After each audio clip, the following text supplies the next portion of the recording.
A sloth, a donkey, and a curious human. Send a prompt and see what they're doing. One hits record with a question on his mind. Two brothers pick it up, see what they find. Corn takes his time, Herman's got the facts. Back and forth, they never hold back. My weird prompts, come on in, that's where we begin. My weird prompts, glad you're here. This episode was generated using artificial intelligence. Please verify facts. You know, Corn, this whole show runs on GPU compute, and we wouldn't be here without Modal. Seriously. And that's what powers all our text-to-speech. Everything you're hearing right now. They're an AI infrastructure platform. Developers use them to run GPU workloads in the cloud with zero infrastructure headaches. If you're building anything with AI, check them out. Modal.com. You know, I was brushing my teeth this morning and it hit me. Everything in my bathroom, from the toothpaste tube to the shampoo bottle to the synthetic bristles on the brush, is basically ancient algae. Daniel's prompt today is about this exact thing. What is oil? How does it become petroleum? And what other byproducts come from it? And honestly, it's one of those questions that seems simple until you realize you're standing in a museum of ancient plankton. By the way, today's episode is powered by Xiaomi MiMo V2 Pro. So, oil. Let's start with what it actually is, because most people think of it as just black gunk we burn in cars. It's not.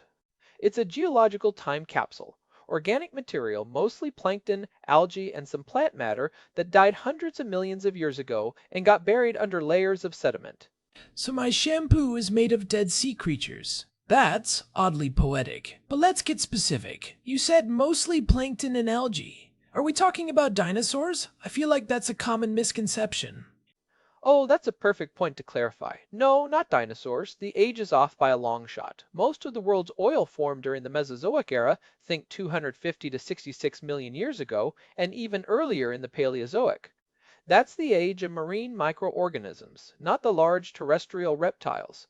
The dinosaur juice idea is a fun pop culture myth, but the real source was trillions upon trillions of single-celled diatoms and zooplankton raining down on ancient seabeds. Think of it like a perpetual microscopic snowstorm of life falling for millions of years. A snowstorm of life. Okay, so that's the raw ingredient, but why didn't it just rot away? I mean, things die in the ocean today and get eaten or decompose. The specific conditions matter. You need anoxic environments, oxygen-poor bottoms of ancient seas or lakes, so the organic matter doesn't fully decompose. Bacteria that need oxygen can't thrive there, so the material gets preserved. Then you need continuous sedimentation, like from river deltas or underwater landslides, burying that organic-rich layer deeper and deeper over millions of years. The heat and pressure from the overlying layers essentially slow cook that material. Slow cook, like a geological crockpot. Wait, no, I can't say that. Let me rephrase. The process is precisely, darn it, I keep doing it. The process is a transformation. First, the organic matter turns into a waxy substance called kerogen. That's the intermediate stage. Think of kerogen as the uncooked batter. Then, if it's buried even deeper into what we call the oil window, typically between 2 and 4 kilometers down, temperatures reach between 60 and 160 degrees Celsius. At that point, the long, complex kerogen molecules start cracking into shorter hydrocarbon chains. That's petroleum. So the oil window is a specific temperature range. What happens if it gets hotter than that? Then you overshoot. If temperatures exceed about 160 degrees Celsius, you start breaking those hydrocarbons down further into the simplest one, methane, which is natural gas. Geologists call this the gas window. Too shallow and cool, and you just have kerogen, which is actually what oil shale is. You have to mine it and cook it artificially to get oil out. So the depth and the geothermal gradient of a region, how quickly temperature increases with depth, determine whether you get light crude oil, heavy crude oil, or natural gas. That explains why you have such different oil qualities around the world. Like, the Permian Basin in Texas is famous for light, sweet crude, which is low in sulfur and flows easily. Right, and that's because of its specific geological history. The Permian Basin has a relatively high geothermal gradient, and the source rocks cook just right. Contrast that with the Canadian oil sands, where the oil is so heavy and viscous, it's basically like mining peanut butter. That oil was probably biodegraded by bacteria near the surface after it migrated, or it never reached the optimal window. It's more like the keratin only partially transformed. So oil formation isn't just about having ancient algae. It's about having the right burial history over tens of millions of years. How long does this whole process take? Typically, from deposition of the organic material to exploitable oil reservoirs, we're talking 10 to 100 million years. That's why it's non-renewable on any human timescale. We're extracting in decades what took epochs to create. And that extraction drilling into these reservoirs brings up crude oil. But you can't just put crude oil in your car. It's a messy mix of thousands of different hydrocarbons. So how does it become the specific products we use? That's where refining comes in. The first step is fractional distillation. You heat the crude oil to about 400 degrees Celsius in a furnace, and it vaporizes. That vapor enters a distillation column, which is cooler at the top and hotter at the bottom. As the vapor rises, it cools, and different hydrocarbons condense at different temperatures based on their boiling points. So it's like sorting the mixture by weight. By molecular weight and chain length, yes. The lightest fractions, methane, ethane, propane, butane, have boiling points below 30 degrees Celsius, so they stay gaseous and are drawn off the top. Then you have naphtha, which boils between 30 and 200 degrees. That's the main feedstock for gasoline. Kerosene and jet fuel come off around 150 to 275 degrees. Diesel and heavier fuel oils condense at 275 to 350 degrees. What's left at the bottom is residuum, really heavy stuff used for asphalt or further processing. So from 1 barrel of crude oil, 42 gallons, you get a specific mix. I've seen those breakdowns. It's roughly 19 gallons of gasoline, 10 gallons of diesel, 4 gallons of jet fuel, and then a bunch of other stuff. That's a typical US barrel, yes, but the ratio can be adjusted. That's where catalytic cracking comes in. You take those heavier, less valuable fractions and, using a catalyst like zeolite, you break the long hydrocarbon chains into shorter ones. That's how refineries maximize gasoline output when demand is high. There's also reforming, where you rearrange molecules to boost octane rating, and alkylation, where you combine small molecules into larger ones for high-octane gasoline components.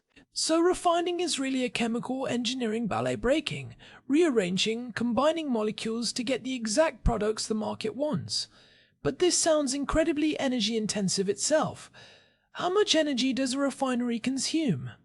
It's substantial. A large refinery can use the energy equivalent of several hundred megawatts, enough to power a small city. They burn some of their own residual fuel or natural gas to power the furnaces and processes.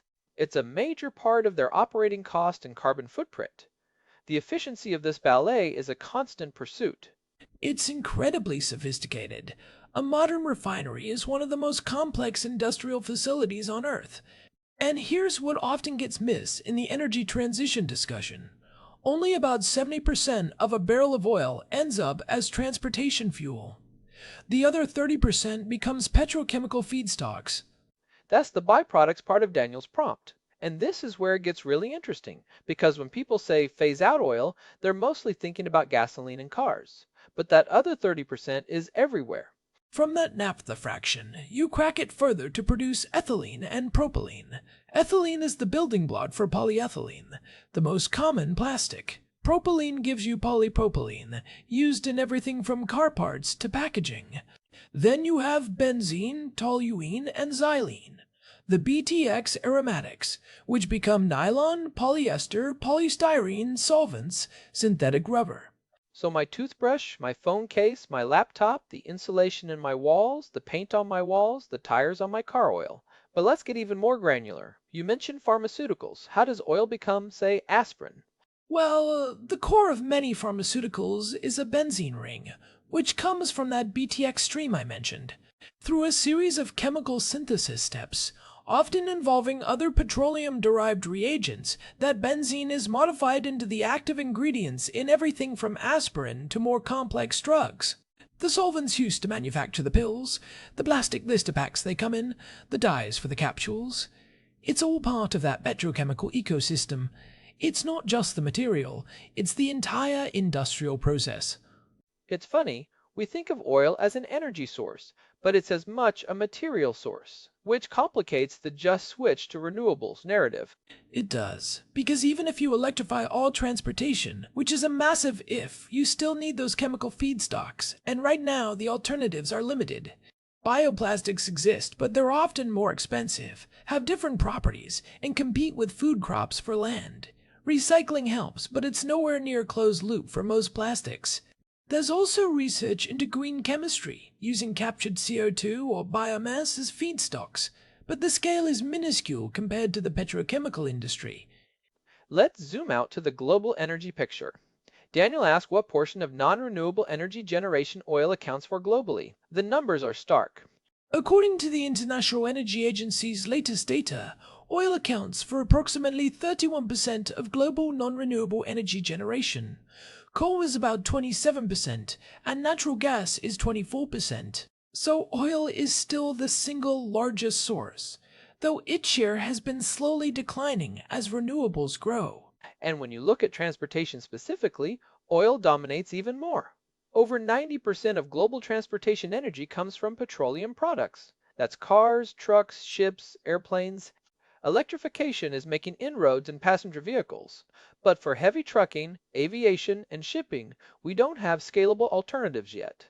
The energy density of liquid hydrocarbons is just so high. Jet fuel has about 60 times the energy density of the best lithium-ion batteries by weight.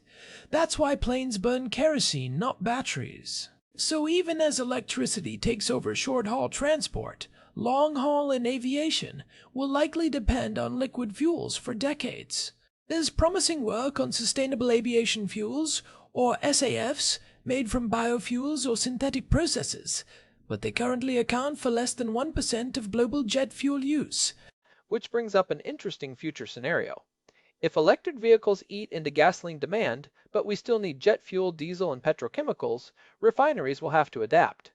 They might shift their output mix, use more of the barrel for jet fuel and chemical feedstock, less for gasoline.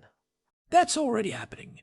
Refineries are reconfiguring to maximize diesel and jet fuel yields because global demand for those is still growing, especially in Asia.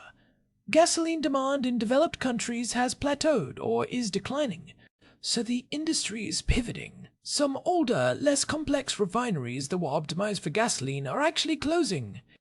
And that pivot has geopolitical implications. Countries that rely on oil exports for revenue, Saudi Arabia, Russia, Iraq, they're watching this transition closely.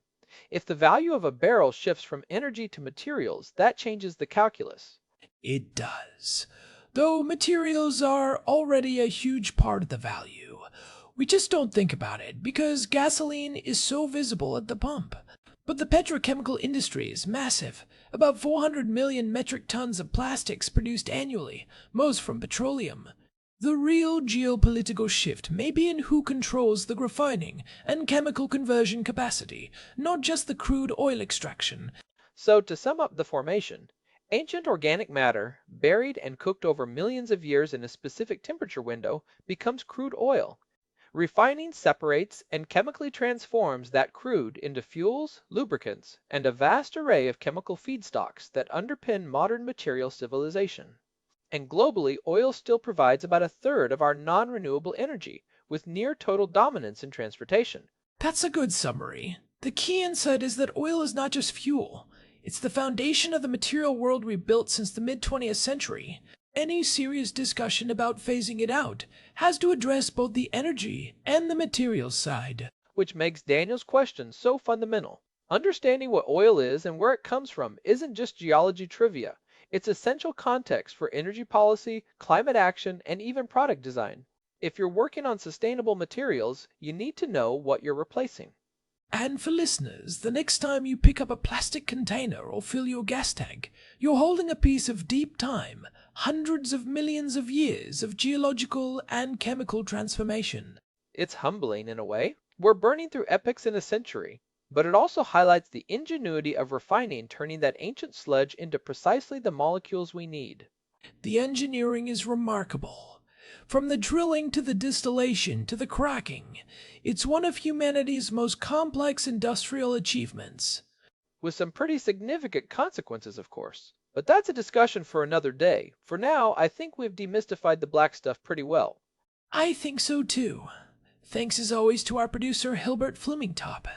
Big thanks to Modal for providing the GPU credits that power this show. This has been my Weird Prompts. If you're enjoying the show, a quick review on your podcast app helps us reach new listeners. We'll see you next time. This episode was produced using Xiaomi Mimo V2 Pro. Text-to-speech by Chatterbox. Thanks for listening to our show, my weird prompts, where our thoughts go from slow takes to facts on cue. We change and follow through. My weird prompts, that's the flows from sloth